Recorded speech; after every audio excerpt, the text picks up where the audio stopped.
नमस्कार दोस्तों, knowledge team और सेंटर ऑफ लर्निंग में आपका स्वागत है। आपके एग्जाम प्रिपरेशन को और बेहतर बनाने की तरफ एक कदम।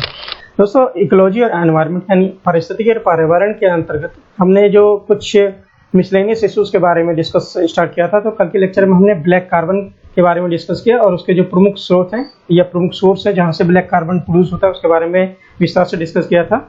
आज हम ब्लैक कार्बन के इम्पैक्ट के बारे में डिस्कस करेंगे। ब्लैक कार्बन का एक्चुअली एनवायरनमेंट में, ह्यूमन में, वेजिटेशन में एक्चुअली क्या प्रभाव पड़ता है उसके बारे में जानेंगे। चलिए स्टार्ट करते हैं आज का लेक्चर। और लेक्चर स्टार्ट करने से पहले आपसे अनुरोध है, नॉलेज टीम को जरूर सब्सक्राइब कर लें और नेक्स्ट वीडियो की नोटिफिकेशन के लिए बेल आइकन को जरूर दबा लें। क्लाइमेट इम्पैक्ट, जलवायु प्रभाव जान लेते हैं ब्लैक कार्बन के। ब्लैक कार्बन बेसिकली क्या रोल निभाता है? Black carbon is an important contributor to warming because it is very effective at absorbing light and heating its surrounding। मतलब ये जो एटमॉस्फेयर की रेडिएशन है, जैसे हमने डिस्कस किया था ग्लोबल वार्मिंग के लेक्चर में, कि जो भी सूर्य से रेडिएशन आती हैं, जो इंफ्रारेड रेडिएशन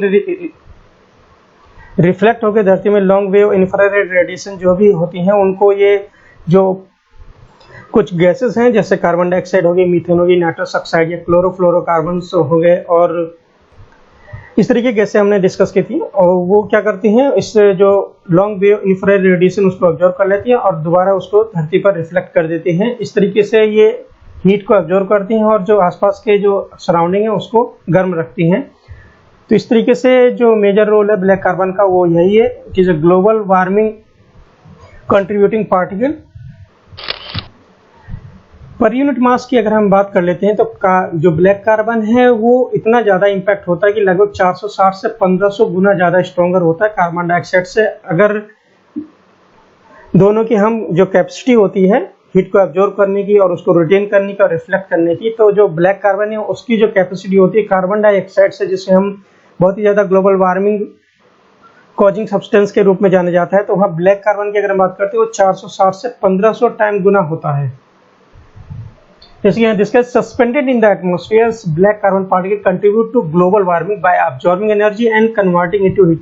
जो भी एटमॉस्फेयर में एनर्जी होती है उसको अब्सॉर्ब कर लेता है और उसको हीट में कन्वर्ट कर देता है। It is basically effect of the black carbon as compare to the carbon dioxide, which is most potent green house gas till we know. जलवायु प्रभाव में जो ब्लैक कार्बन है, जैसे अभी डिस्कस किया, ये कंट्रीब्यूट करता है वार्मिंग को, इनकमिंग सोलर रेडिएशन को ये एब्जॉर्ब करता है और उसको हीट में कन्वर्ट कर देता है। इस तरीके से ये इफेक्ट डालता है, क्लाउड फॉर्मेशन को भी इन्फ्लुएंस करता है और वहीं जो रेनफॉल पैटर्न है उसको भी ये प्रभावित करता है। तो यहाँ पर जो क्लाइमेट इम्पैक्ट है उसमें जो क्लाउड फॉर्मेशन, इन बादल का जो गठन होता है और जो रेगुलर पैटर्न ऑफ रेनफॉल है यानी क्षेत्रीय परसेंटेज में वर्षा पद्धति को भी प्रभावित करता है।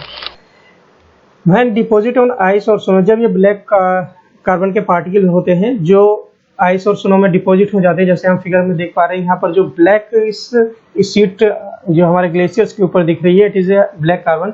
तो ब्लैक कार्बन की वजह से जो भी लाइट इन पर पड़ती है वो रिफ्लेक्ट नहीं होती है। तो जो हमारी बर्फ की एक प्रॉपर्टी होती है, अगर उसमें लाइट पड़ती है तो वो रिफ्लेक्ट हो जाती है, लेकिन यह ब्लैक कार्बन, उसी को ही हम एल्बिडो इफेक्ट बोलते हैं। यानी किसी भी पदार्थ से अगर लाइट पड़ती है और वो रिफ्लेक्ट हो जाती है, it is called albedo effect, जो एग्जामिनेशन में बहुत इंपॉर्टेंट है और एग्जामिनेशन पॉइंट ऑफ व्यू से भी, क्योंकि एग्जाम्स में काफी पूछा गया है एल्बिडो इफेक्ट क्या होता है। तो ability to reflect sunlight from किसी भी पदार्थ से, तो उसको एल्बिडो इफेक्ट बोला जाता है। और जैसे कि हमारी जो आइस शीट है, ग्लेशियर्स हैं, उनकी प्रॉपर्टी होती है वो लाइट को रिफ्लेक्ट कर देते हैं। जब ये ब्लैक कार्बन उन पर डिपॉजिट हो जाता है, तो जैसे कि हम जानते हैं कि जो ब्लैक चीज है वो उष्मा का अवशोषित करती है। सबसे लार्ज अवशोषण जो करता है वो ब्लैक चीज करता है उष्मा का। तो इस तरीके से जब इन पर लाइट पड़ती है तो ये उष्मा को अवशोषित कर देती हैं। ये जो ग्लेशियर है उनको मेल्टिंग में, मतलब उष्मा को अवशोषित करके वो हीट अप करेंगे एटमॉस्फेयर को, जिसकी वजह से ये मेल्ट हो रहा है ग्लेशियर्स हमारे। जैसे यहाँ जिसका clean snow and ice reflect sunlight, मतलब जो क्लीन बर्फ होती है या ग्लेशियर होते हैं जिन पर कोई डिपॉजिट नहीं होता, वो लाइट को रिफ्लेक्ट करते हैं। Black carbon deposit on the snow ice, जैसे ब्लैक कार्बन डिपॉजिट हो जाता है स्नो और आइस के ऊपर, तो शूटिंग माउंटेन्स एब्जॉर्ब्स लाइट। जैसे ये जो माउंटेन है उनके ऊपर ब्लैक कार्बन डिपॉजिट हो गया, ये लाइट को एब्जॉर्ब करेंगे और उसको जो एनर्जी को ऑब्जर्व करेंगे, उसको कन्वर्ट करेंगे हीट में, और अल्टीमेटली जब हीट में कन्वर्ट होता है तो जो आइस है वो पिघलना स्टार्ट हो जाते हैं। तो ग्लेशियर्स हमारे जो पिघल रहे हैं उसका जो बहुत महत्वपूर्ण कंट्रीब्यूशन है उनके ग्लेशियर को मेल्टिंग होने में, उसमें ब्लैक कार्बन का बहुत ही ज़्यादा प्रभाव है। और जो इसका इफेक्ट है मेल्टिंग ऑफ आइस का, हम आर्कटिक और हिमालय जैसे जो ग्लेशियर हैं हिमालय के, वहाँ पर भी हमने इसको देखने को मिला है, इसका इफेक्ट के बारे में कि कैसे ब्लैक कार्बन जो डिपॉजिट हो रहा है उसके वजह से जो एल्बोडे इफेक्ट में कमी देखने को मिल रही है, और melting of ice, this are the incident that is taking place in the arctic region as well as glaciers of the Himalayas. अब हम यहाँ पर जो हेल्थ इम्पैक्ट है जो ब्लैक कार्बन का, अभी तक हमने क्लाइमेट इफेक्ट के बारे में पढ़ा था, तो हेल्थ इफेक्ट के बारे में जान लेते हैं। स्वास्थ्य पर ब्लैक कार्बन का क्या प्रभाव पड़ता है।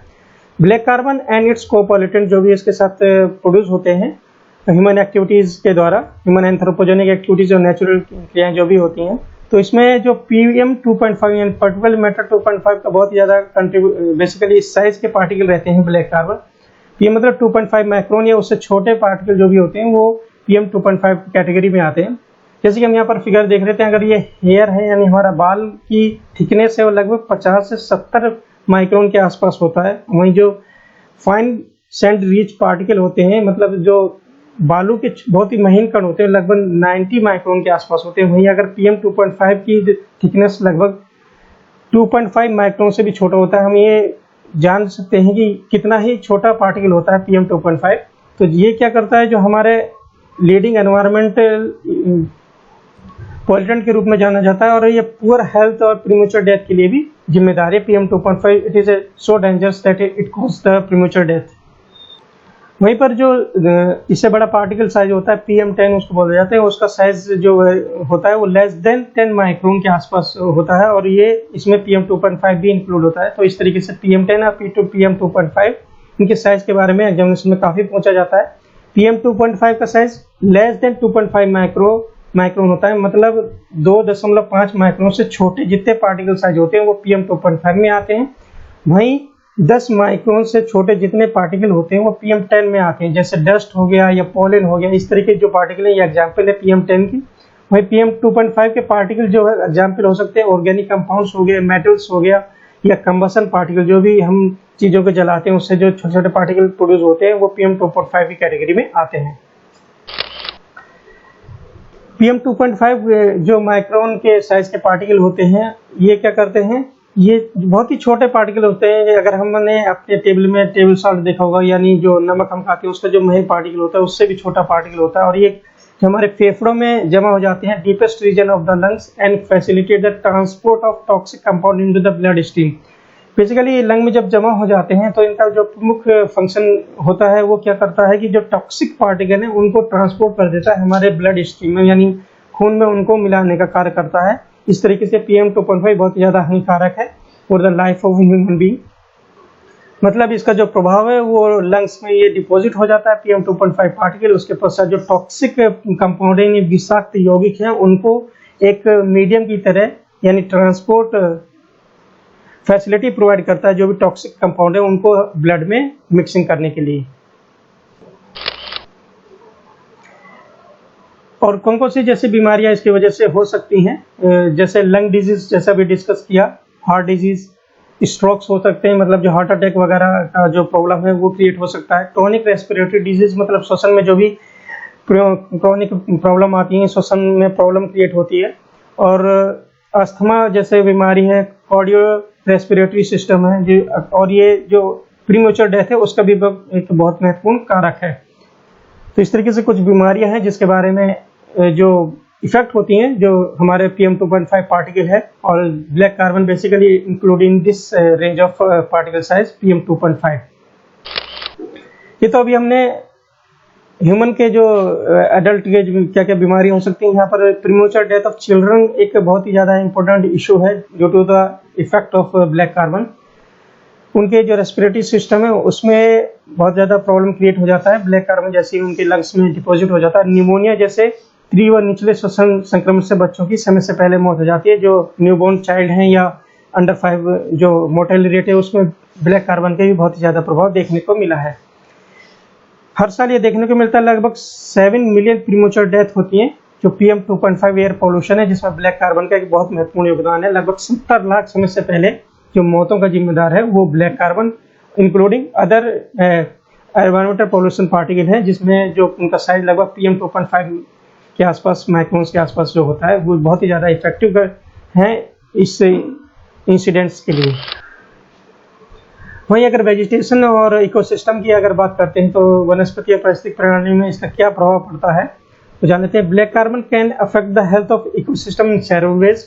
कैसे? जो डिपॉजिट इन प्लांट लीव्स, ये बेसिकली जो प्लांट की लीव्स हैं उन पर डिपॉजिट हो जाते हैं, जिसकी वजह से जो एक प्लांट की क्रिया होती है जिसे फोटोसिंथेसिस कहते हैं, जिसकी वजह से वो सूर्य के प्रकाश और कार्बन डाइऑक्साइड और वाटर की प्रेजेंस में वो भोजन का निर्माण करते हैं और उनके जो बायोलॉजिकल एक्टिविटीज, रेस्पिरेटरी सिस्टम या ग्रोथ है उनमें सहायक होता है। वो चीज़ बहुत ज़्यादा प्रभावित होती है और फोटोसिंथेसिस एक्टिविटी उनकी रुक जाती है, जिसकी वजह से उनका भी प्रोमोचर जो है ना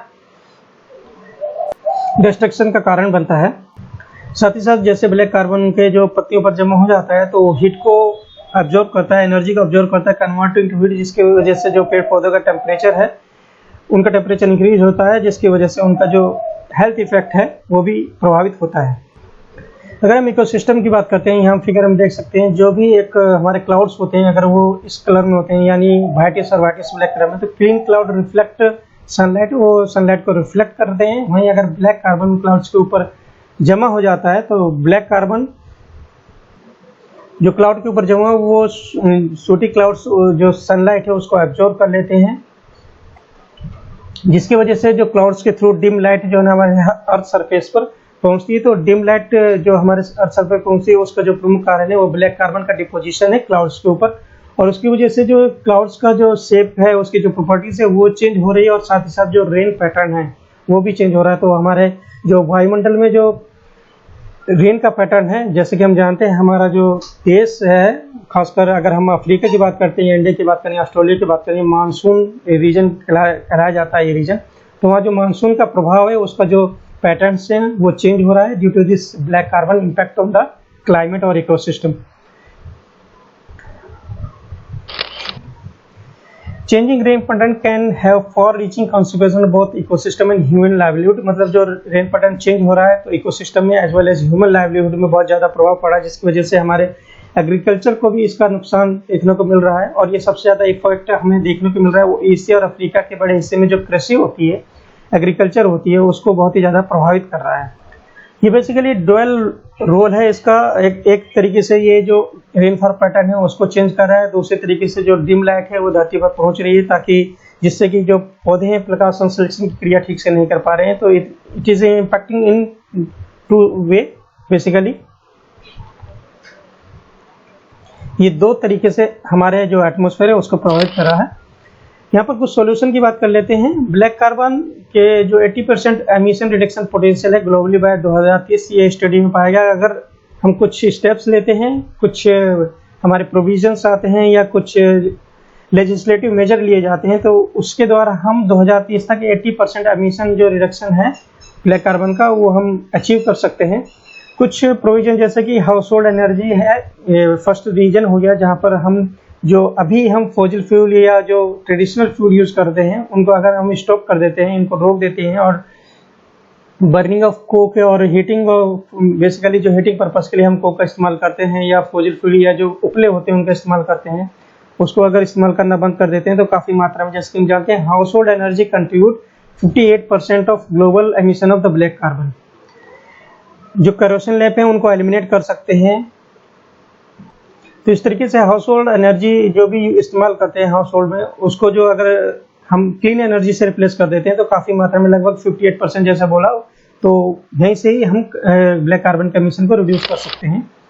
वहीं इंडस्ट्रियल प्रोडक्शन में जैसे कि हमने डिस्कस किया था कि जो ईंट के भट्टे होते हैं वहाँ पर फॉसिल फ्यूल का इस्तेमाल, लकड़ियों का इस्तेमाल, कोयले का इस्तेमाल किया जाता है। वहाँ पर अगर इन चीज़ों को चेंज कर, जैसे कि modernize cook oven to recovery oven, इस तरीके से जो स्टेप्स लिए जा सकते हैं तो इंडस्ट्रियल प्रोडक्शन को भी काफ़ी हद तक हम कंट्रोल कर सकते हैं ब्लैक कार्बन के एमिशन को।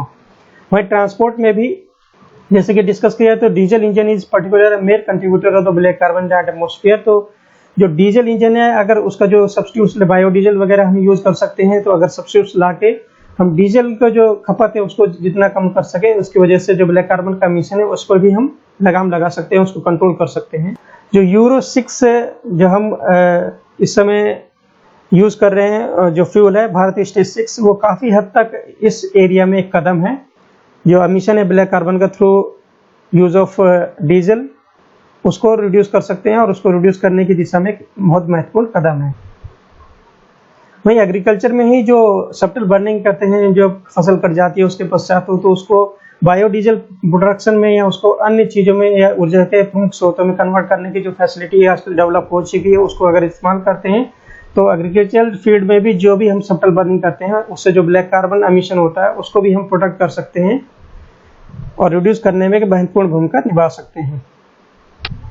एग्रीकल्चर के अलावा जो कुछ फीड हैं, जैसे फॉसिल फ्यूल का कंजम्पशन हम करते हैं, उसमें भी अगर हम जो हमारे सीएनजी या एलपीजी गैस का जैसे इस्तेमाल बढ़ रहा है और गांव वगैरह में जो भी एलपीजी से इस्तेमाल स्टार्ट हो चुका है, उसकी वजह से ब्लैक कार्बन के एमिशन में कम करने में महत्वपूर्ण भूमिका रोल क्रिएट हो रहा है।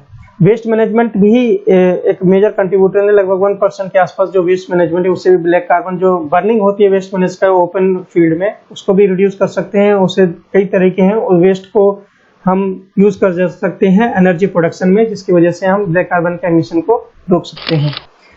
ये कुछ प्रभाव है ब्लैक कार्बन का, एक सिंगल स्लाइड में आप इसको देख सकते हैं कि ब्लैक कार्बन कहाँ से क्या क्या इश्यूज क्रिएट करता है और कौन कौन से इफेक्ट ये एटमॉस्फेयर में ह्यूमन लाइफ और डिफरेंट जो सेगमेंट ऑफ लाइफ है उसमें क्या क्या प्रभाव है, उसके बारे में पूरा ये डिटेल में डिस्कस करता है। तो दोस्तों, आज के लेक्चर में हमने जो क्लाइमेट चेंज के अंतर्गत ब्लैक कार्बन के इम्पैक्ट, क्लाइमेट में क्या इम्पैक्ट पड़ता है, वनस्पति वेजिटेशन में क्या इम्पैक्ट पड़ता है, ह्यूमन प्रभाव यानी ह्यूमन हेल्थ में क्या इम्पैक्ट पड़ता है, विस्तार से हमने डिस्कस किया। आपके लेक्चर कैसा लगा प्लीज कमेंट बॉक्स में जरूर बताइए। नॉलेज टीम से जुड़ने के लिए धन्यवाद।